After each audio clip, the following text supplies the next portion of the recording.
They told me I overslept and missed the trip. A mistaken video revealed they ditched me on purpose.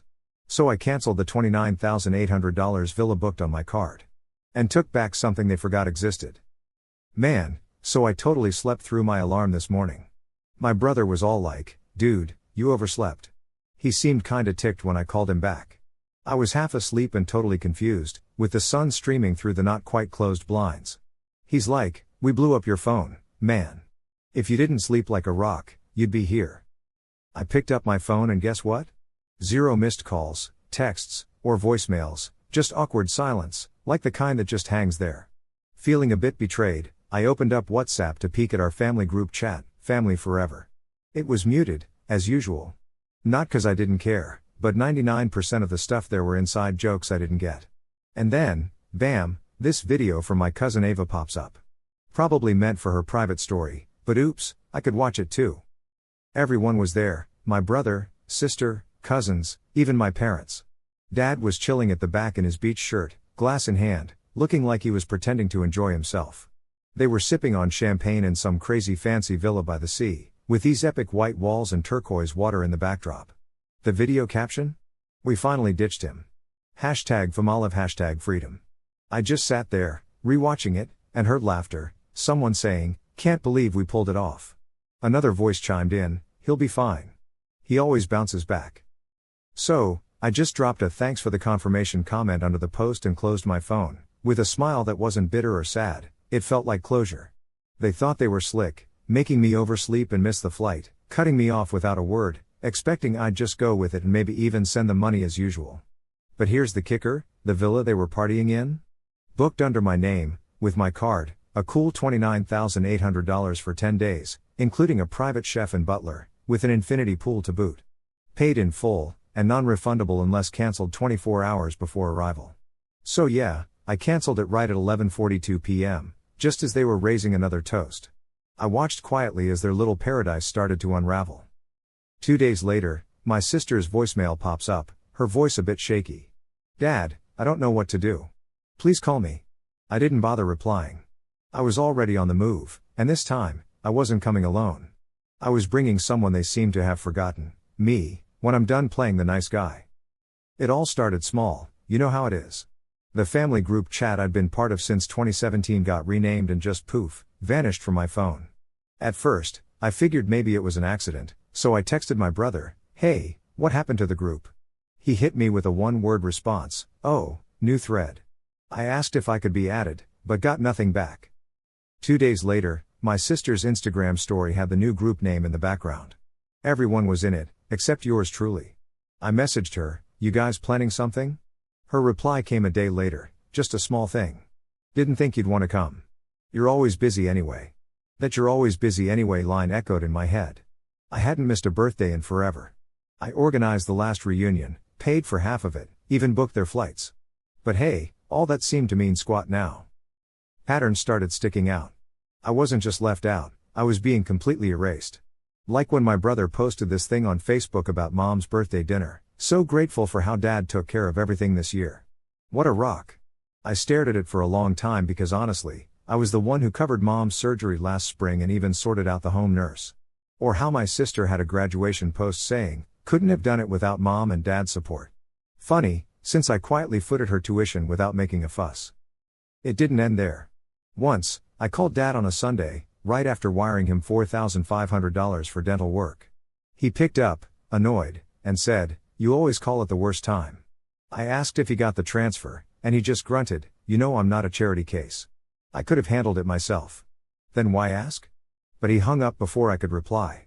After that, I just stopped calling. What really did it was something that happened 2 weeks before the trip. I'd asked my boss for a few days off, and he gave me this odd look, saying, "Didn't you just say you couldn't take vacation? Your sister emailed last week, said you're covering a critical deployment." I blinked. My sister emailed? He turned his screen around, showing me the message. It was from her personal Gmail, signed with my full name. It said I'd volunteered to stay back and support from the back end, and I was happy to let the others go without me. I laughed, not 'cause it was funny, but 'cause it was so calculated. She didn't just lie, she made it look like my plan. Then I remembered, when I asked if they were doing anything, she said, "Oh, you said you were busy." So, they assumed. Crazy, right? They didn't just think it would happen, they made sure of it. The final straw was my cousin Ava. She accidentally sent me something meant for someone else. It was a screenshot of their private chat. A group photo of them at the airport, all smiles with their matching luggage. My mom was holding up a boarding pass with my name scratched out, and the caption read, "We finally ditched him." The kicker? My brother's reply, "He's dead." Wait. All he has is money. No fun. No vibe. That was it. No, he's family. No, he's been through a lot, not even a let's be decent. I wasn't a person to them anymore, I was just a backup plan, an ATM, a walking spreadsheet. And when I didn't answer fast enough, or send money, or book flights, they decided I could be kicked to the curb. Like I never existed. But I did exist, and I was done acting like I didn't. I got there just before sunset. The villa was hard to miss, white stone and glass doors snuggled into a cliffside like a secret. I walked up the driveway, past their rented jeeps and fancy sandals scattered around. I didn't bother knocking. I just opened the gate and walked into their little paradise. They didn't even notice me at first, too busy laughing and clinking champagne glasses. My mom was the first to see me, and her smile just froze. "Oh," she said, putting down her drink. "You're here." My brother almost dropped his phone. My sister looked like she'd seen a ghost. "What is that?" she started, but I cut her off. "Don't stop the party," I said, all calm. I had a little presentation ready for them. As they watched, I walked over to the poolside TV, plugged in a flash drive, and brought up the first slide, a screenshot of their group chat. "We finally ditched him #freedom, with my name blurred out, except I had unblurred it." Next slide, an audio clip of my brother's voice, saying, "He's dead. Wait. All he has is money. No fun. No vibe." A murmur started. One of my cousins gasped. Slide 3 was my bank statement, blown up on the screen. All the payments for their trip charged to my card after they accidentally left me out. I turned to them and said, "You thought I wouldn't check? You thought I'd just let it slide while you toasted to being rid of me?" My sister tried to step in, saying this was insane. But I cut her off. The real insanity was using my money to celebrate cutting me out. Even my quiet cousin Theo seemed shocked, asking, "You paid for the villa?" I nodded. "And everything else?" My mom tried to recover, saying I should have called if I was upset, that they were going to talk to me afterward, after I paid for their cocktails, of course. My dad just stood there, silent. But my sister was having none of it. "You're ruining everything," she yelled. "You always make it about you. You could have let us have this one thing." I just laughed. "You mean the vacation built on my credit and your lies?" Then I paused the slideshow on the receipts and dropped the bomb. "I canceled the villa this morning. Payment was reversed at 9:02 a.m. You're out tonight." Gasps, shouts. They yelled that I couldn't do that, that they'd be kicked out. I just looked at them and said, "You wanted freedom from me? Enjoy it tonight." Then I walked out. No one followed. Behind me, their little paradise started crumbling, one outraged scream at a time. After I left, it wasn't quiet. Chaos erupted behind me. Around 9:12 p.m., I got an email confirmation. Everything was cancelled. The chef, the butler, the Wi-Fi, the airport transfers, even power and water, gone. They hadn't read the fine print. They were mid-snack when the lights went out, someone screamed, the AC died, music stopped, and the champagne fridge went silent. Later, I heard my mom call the concierge, slurring that there'd been a mistake, saying, "My son just had an episode." He replied, "Ma'am, the reservation was in his name. He cancelled it. You have 1 hour to vacate." Of course she cried. So get this, my sister totally lost it and started screaming at the staff, accusing them of being thieves. Meanwhile, my brother tried to strike a deal, asking if they could just stay until morning. One of my cousins even tried to slip a bribe to a driver, but nobody paid any attention.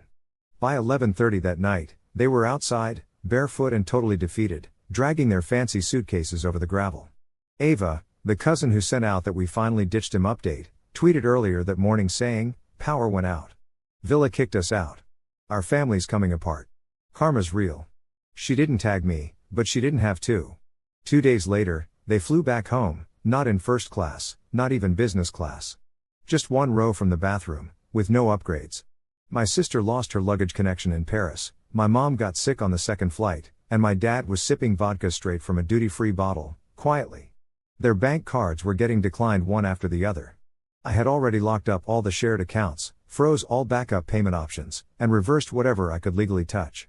When they finally made it home, there was no electricity, no gas, and no food. The fridge just beeped emptily, and the Wi-Fi router had stopped blinking. A simple yellow post-it was on the door, not my problem. Not anymore. At first, they didn't try to call, but I knew they'd eventually panic, and they did. My mom posted on Facebook 2 days later, trying to frame it as a mental health issue, saying something like, "He's always struggled in silence." We tried to help. The post featured a stock photo of a crying man and racked up 42 sympathy reactions in just 3 hours. My sister put up a dramatic video with smudged mascara and sad music, saying, "Sometimes the strongest people fall the hardest. We still love him, but we're scared." My inbox blew up, old classmates, distant relatives, even my ex messaged, like, "Hey, I saw your sister's post. Are you okay? Did you really cancel the whole trip? I always thought your family treated you weird." I didn't reply. Instead, I opened my notes app and started writing. 3 days later, I posted everything on social media, Twitter, LinkedIn, Facebook, TikTok, Reddit, the works. The post was called "Here's How I Paid to Be Erased," and it included everything: screenshots of the "we finally ditched him" messages, a voice memo of my brother saying, "He's just money" with a name, bank screenshots, proof of my sister emailing my boss to block my vacation, and even a screen recording of my card being used to fund their yacht rental while I was asleep.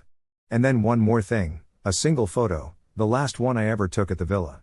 They were smiling, clearly drunk, with their arms around each other while I stood blurred and cropped in the background.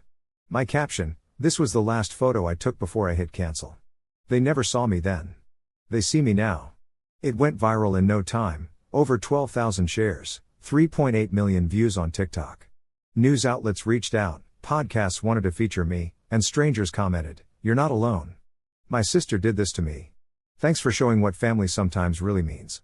My family bombarded me with 94 unread messages, some angry, some apologetic, some manipulative.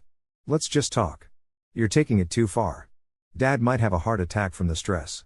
Funny, he didn't seem so fragile sipping on vodka and seals." I blocked every number, account, and backup contact. And then, I did the unexpected. I built something new from it all, launching a podcast titled Bank of Silence. The tagline? "When the money talks, and so do we." The first episode was episode 1, "The Price of Being the Quiet One."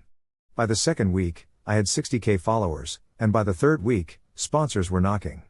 By month 2, a publishing deal came through. The stories poured in: survivors, siblings, ex-children of narcissists, burnt-out breadwinners who were always told, "You're the strong one," right up until they broke. I moved to a new city, got a new number, a new bank, and made a new circle of friends. My life got smaller, but way better. Then, one night, I got an email from my sister. The subject line was just "Please." The message read, "I don't know who we became. I don't know why we did what we did. Please, just answer, one line, anything." I stared at the screen, then opened my old screenshots folder. I attached one image, the very first post she ever made on that trip: "We finally ditched him." No words, no reply, just that. She gave me the punchline, and I made sure she got to live with it. Some mornings just hit different, you know? This one did. No buzzing phone, no calendar invites, no pings from a family group chat I didn't belong to.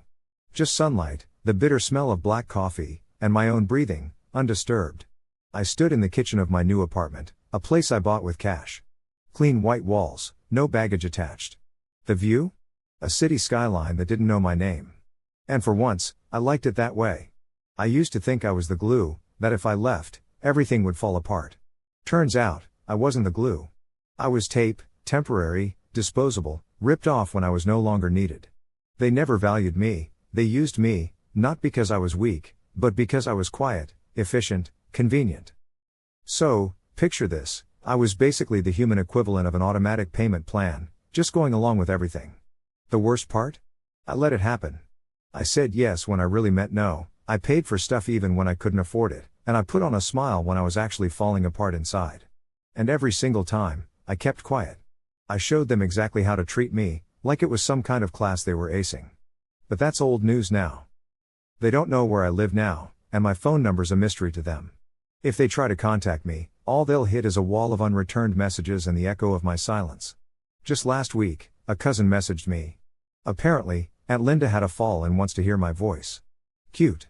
But this is the same Aunt Linda who once called me a selfish little calculator in a group chat because I cancelled a villa booking. So, I took a screenshot of that lovely message, printed it out, scribbled underneath, "This is the voice she gave me," and mailed it to them, certified and everything. I also went all out and cleared my digital ties with them. Every birthday photo, family reunion pic, gone. Deleted from Google Drive, nothing saved on iCloud. I mean, if it didn't come with respect, why keep it? I even changed my Facebook bio from loyal son, proud brother, family always to former donor, current human. And yeah, I did send them a parting gift. A final care package, a white box with the villa cancellation receipt, a cut-up credit card, and a framed screenshot of their "we finally ditched him" tweet. Oh, and a $52 check made out to a trauma recovery foundation with a note, "My last donation finally where it's needed." People look for closure through talking things out. I found mine in silence. I ditched the need for "I'm sorry," because there was nothing left to discuss. Now, I live lighter.